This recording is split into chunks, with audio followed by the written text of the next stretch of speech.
Bismillahirrahmanirrahim. Assalamualaikum warahmatullahi wabarakatuh. InsyaAllah pada hari ini kita akan sambung pelajaran bab adab tahun 4. Adab tahun 4, pelajaran yang kedua. Muka surat 95.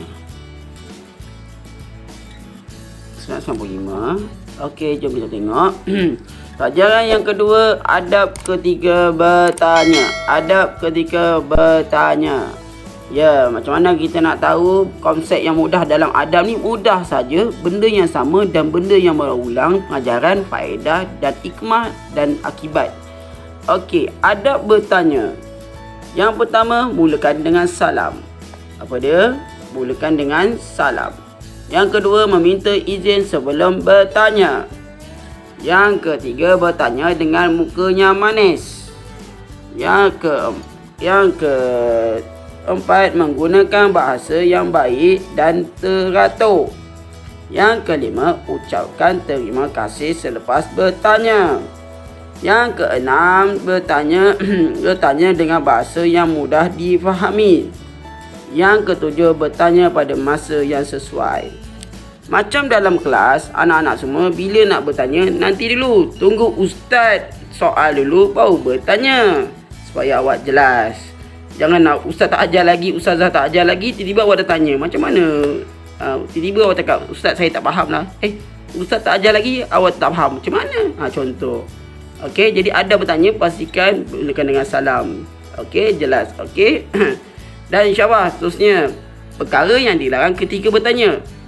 Perkara mana yang tak boleh buat, kita tidak boleh buat, iaitu tidak memberi salam, bertanya dengan panjang lebar, bertanya dengan menggunakan bahasa kasar. Kita tanya tapi kita tanya kasar, mana boleh? Bertanya dengan tidak ikhlas, tidak mengucapkan terima kasih, bertanya pada masa yang tidak sesuai. Contohnya, mak ayah awak tengah solat, tiba-tiba awak tak faham soalan. Tiba awak tak faham soalan tu, awak nak kita tanya mak ayah awak tengah solat.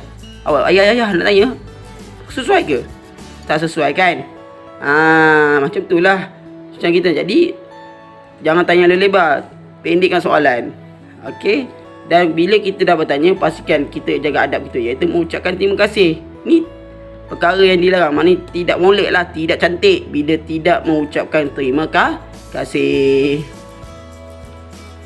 Seterusnya, faedah mengamalkan adab bertanya. Tidak sesat jalan. Kalau kita sesat jalan, kena bertanya supaya kita, faedahnya kita tidak sesat jalan. Dan kamu tidak keliru lah. Kalau kamu tak faham soalan, kamu boleh bertanya dengan ustaz atau ustazah. Kedua, tercapainya hajat. Apa yang kita nak tahu, kita tercapai. Yang ketiga, dapat menyelesaikan masalah. Yang keempat, ramai kenalan. Yang kelima, disukai rakan dan masyarakat. Yang keenam, dikasihi Allah dan Rasul. Bila kita amalkan adab bertanya, selalu Ustaz pesan, miftahul jahil as-su'al. Kunci kejahilan iaitu bertanya.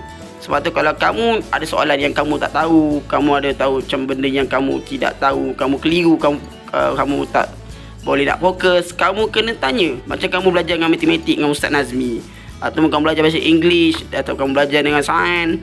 Kalau kamu tak faham, cuba tanya cikgu-cikgu awak. Bukan senyap je. Sebab tu Ustaz selalu dalam kelas tekankan, kalau tak faham, tanya. Bukan tanya luar soalan, bukan luar tajuk. Okey?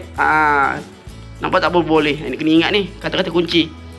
Seterusnya, akibat tidak beradab ketika bertanya. Sesat jalan, mendapat susah, menghadapi masalah, dibenci masyarakat, menyusahkan diri manusia sendiri, dan dibenci oleh Allah Ta'ala dan Rasul. Kenapa? Sombong. Bila kita sombong, kita tak tahu apa-apa, kita tak tanya, kita buat dono je. Itu memang dibenci oleh Allah dan Rasul. Sebab kita sombong, ego dan egois dan sombong takabur macam iblis. Gitu. Jadi akibat tidak beradab ketika bertanya. Jadi kita kena bertanya. Kita kena amalkan benda-benda yang macam ni, adab bertanya ni. Kalau kamu amalkan, insya-Allah kamu semua hebat-hebat belaka. Seterusnya, hikmah mengamalkan adab bertanya. Dipermudahkan hajat, luas ilmu pengetahuan. Lagi kita banyak bertanya, lagi kita ilmu kita dapat. Mengeratkan hubungan silaturahim dengan antara sesama manusia. Maruah terjaga, melahirkan suasana harmoni. Inilah hikmah kita bila kita bertanya. Bila anak-anak tak faham satu benda, anak-anak boleh bertanya. Bukan tanya kat cikgu saja, mungkin boleh tanya kepada jiran, kepada ahli keluarga, saudara mara, sepupu. Kalau tak tahu jangan sombong, tanya. Contohnya Isya tak faham apa-apa, tak tahu benda ni. Satu ilmu tu. Isya boleh tanya pada Ain, pada Rakin, contoh gitu. Kalau kita memerlukan antara satu sama lain, kenapa mengeratkan hubungan silaturahim. Itulah hikmah kita mengamalkan adab bertanya. Kalau kamu tak faham apa-apa, kamu kena tanya, bukan diam. Jangan jadi bodoh sombong. Itu yang paling utamanya dan pengajaran kita pada hari ini, iaitu adab ketika bertanya. Itu saja kelas kita pada hari ini. Santai, sempoi. Dan jangan lupa boleh buat kerja rumah Ustaz tentang tajuk adab ketika bertanya. Pelajaran yang kedua. Siapkan. Assalamualaikum warahmatullahi wabarakatuh.